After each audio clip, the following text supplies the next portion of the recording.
Africa. Even the name is exotic and wild. Vast herds on the Serengeti and the Ngorongoro. That may, to some extent, still exist. But East Central Africa is largely game preserves. Part tourist attraction, part sanctuaries for the game left. Much of it is now farmland. This vast continent with its 11.7 million square miles ranges from the searing heat of the Sahara Desert to the tropical rainforests. I'm Cliff Brock. Join me as we discover the animals of the great KwaZulu-Natal, home of King Shaka in East Central Africa. The king is immortalized in James Michener's book, The Covenant. When 6 of us, Ernie Calquette, Olga Clayton, Ron Haddad, Patricia Haddad, Mid Brock and I, got the opportunity to visit, see, and learn about Africa, we jumped at it. Took nearly 3 years for the trip to come together, COVID and all, but come together it did. The owners of the preserve, the Burns family, allowed 2 reschedules, and in February 2023, we got started. We were ready for the 18-hour plane flight. We arrived in Durban, and after a long 2-hour drive from Durban, Ernie and Olga, Mid and I were at the preserve. Crew made the long drive up a gravel road to the preserve. Arrival felt as though we were coming home. Sianda helped us to reception for check-in.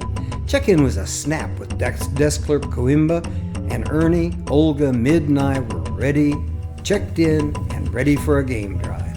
Ron and Patricia didn't get in until later that night since they were delayed in Doha.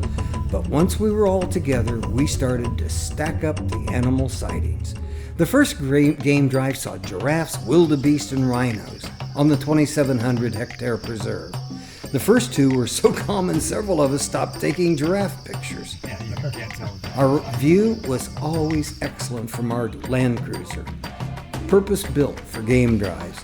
In the entire week, we only had 1 drive that was cold, wet, and miserable. The day had been warm and sunny, but then clouds rolled in and brought cold rain. Few of us dressed for that, and we all nearly froze.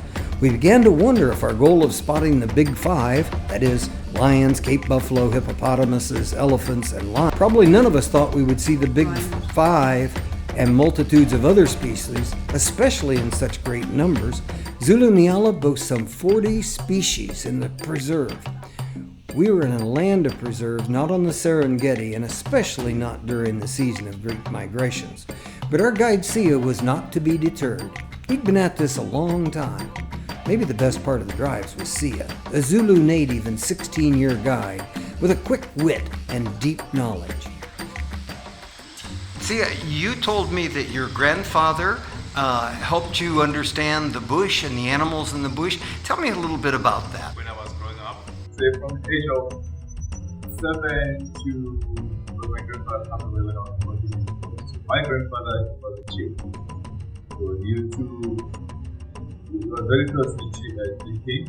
So during this, maybe once or twice a year, it would be like a hunting season. So that was like a hunting practice. So that way, every boy that could be going to take them to the bush, and then they would just teach you stuff, how to behave, how to survive. And they just teach you not only about the bush, but also how to respect and like how to respect the ladies or mothers and stuff like that. Thank you, Sia. That was great. It was helpful to learn about your family. One of our big fears was that we would not be able to get all of the Big 5. Fortunately, we visited another game ranch, and Michaela, the guide, was super in helping us find the lion that we so much wanted to see. You've been asked the question. You seem very knowledgeable about the biology and the animals. Is that university training, or did you just learn it? It's not like a proper university, but it's a college. So there's probably about 12 or so colleges within Southern Africa that you can go to, and you study specifically just to become a guide. So all the qualifications, all the knowledge, stones, trees, twigs, clouds, rain, birds, everything. Kayla's task was to find a lion. We'd tried for several days in her preserve and in the preserve that we stayed at, and no lions. She did not disappoint. She found us the big boy of the herd, the pride's leader. And boy, did he not disappoint. In fact, when he roared, you could feel it in your bones.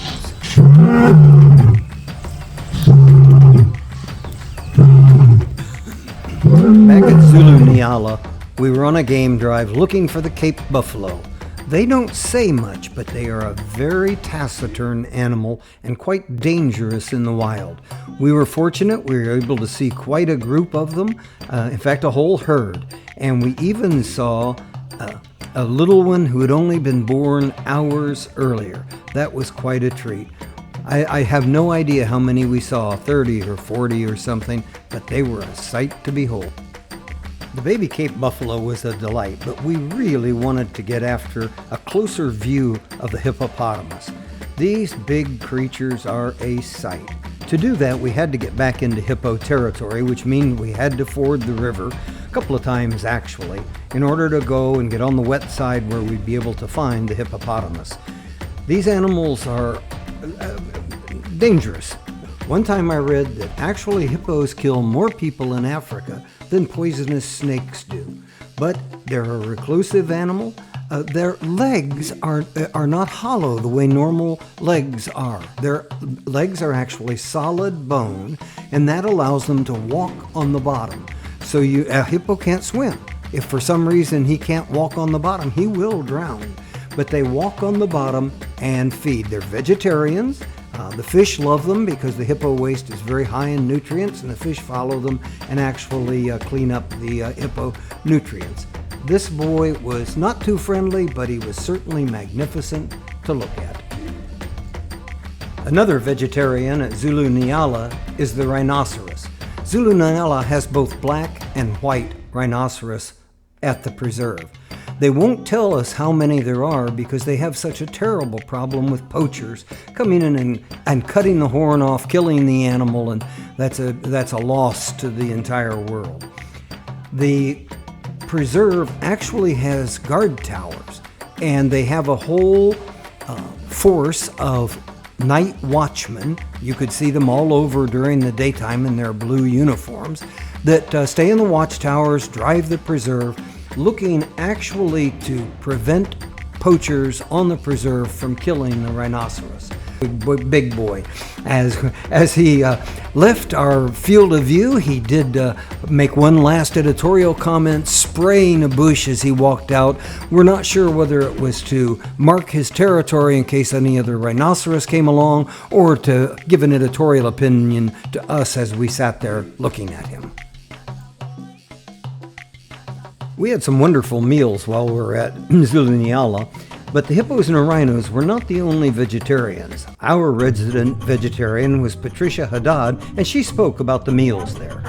Because we're hoping to be able to eat some vegetarian food, and in fact, at every meal, breakfast, lunch, and dinner, there is a combination for vegetarian and carnivore. Our New York girl was completely taken by the animals. I think Olga really got a kick out of just seeing these monsters out in the wild, and she'll tell us about it. You mentioned the animals. Talk to us a little bit about the animals. Which animals were your favorites? What did they do that delighted you the most? The elephants walking down the road and then gathering together. They gathered in a huddle like we do when we hug one another. It was fantastic. Well, if Olga was captivated by these behemoths walking down the street, fellow New Yorker Ron Haddad had a much different take on them. Ron, tell us about that. In terms of muscle, definitely the elephant. And boy, do they have muscle. One of the biggest surprises came when this big girl came over and charged the Land Rover. She was curious, and we kind of think maybe she was intrigued by Cassandra's cologne, and she wanted to investigate. The elephant is king of strength, but the queen of grace has to be the giraffe. Ron and Olga both had a soft spot in their heart for the behemoths, but that wasn't the only one that Ron was drawn to. He also liked the loping elegance of that tall animal, the top of the tree muncher, the giraffe. What's been your favorite animal? I think my favorite animal, in terms of loveliness, would be the giraffe. And lovely they are. Giraffes are the tallest mammals on Earth. Those puppies get up to 19 feet.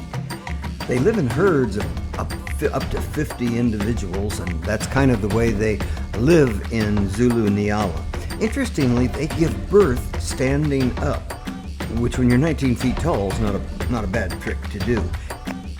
I was probably born a couple of days ago, but as you can see, he's already moving up and about. He wants to stay close to Mama.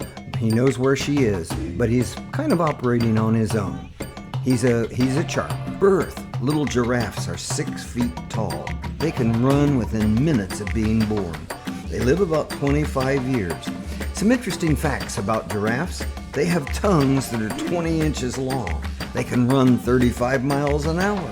They have a heart that weighs 22 pounds. Speaking of heart, I think Ernie may have lost his to all the animals. He really has an appreciation across the board of all of them. What animal delighted you the most? Well, that's rather difficult to say because I think all of the animals that we saw were just fantastic. I particularly like the zebras. I like the giraffes, the elephants, the servals, was it? The leopards, the hippopotamus that we saw out in the water, the rhinoceros. All of them were just fantastic. One of the cats that really captured Ernie was this little serval. We were headed back to the lodge after a game drive, and we're driving up one of the roads, and this little guy came wandering up the street.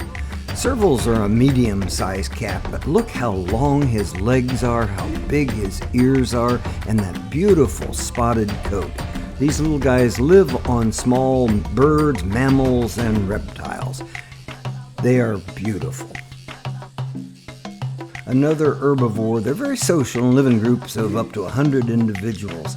They usually eat grasses, leaves, and fruits. They are a favorite on the diet of lions, leopards, and hyenas. And we also went on a wonderful cheetah tour, and I was very impressed with those guys as well. So. One of the highlights of our visit was the Inamani Cat Preserve. We got a chance to be up close with the beautiful, beautiful cheetahs. This guy that we're all posing with even allowed the caretaker to pull his tail, and he simply wasn't bothered by it. One of the least appreciated animals in the preserve are the wildebeests. These slow, stiff-legged runners are all over. They're social. They live in herds, sometimes up to 1 million on the Serengeti. Life is astounding. From the baby-faced impala running in their herds, to the kudu with their regal stances on the hillside. They're stern, but they're still a vibrant animal with their curly horns. And then we move to the tail flickers, some of our very favorite animals in their herds, just bouncing along as though they're having a great time in the jungle. The Nyala, on the other hand, are a very different breed altogether. They're regal animals with their curled horns, waiting for the carnivores, unfortunately. This little guy I called Colonel Warthog. He is just such a nice little guy with his mustache made out of his curled horns. The wildlife was ours to behold.